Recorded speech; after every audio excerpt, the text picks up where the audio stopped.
Sebuah kelompok perlawanan Palestina baru-baru ini melancarkan serangan signifikan terhadap pasukan Israel di wilayah timur Khan Younis, jalur Gaza Selatan.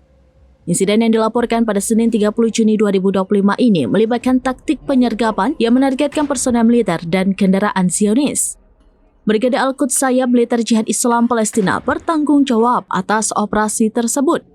Mereka menanam bahan peledak khusus di sebuah bangunan yang digunakan sebagai tempat persembunyian pasukan Israel. Selain itu, pertempuran langsung pecah di mana para pejuang Al-Quds terlibat dalam baku tembak menggunakan senapan mesin dan granat berpeluncur roket atau RPG. Serangan ini memicu respon cepat dari militer Israel yang mengerahkan helikopter. Tembakan dan kepulan asap tebal terlihat dalam upaya evakuasi tentara Israel yang selamat dari insiden tersebut. Download Tribun X sekarang, menghadirkan lokal menjadi Indonesia.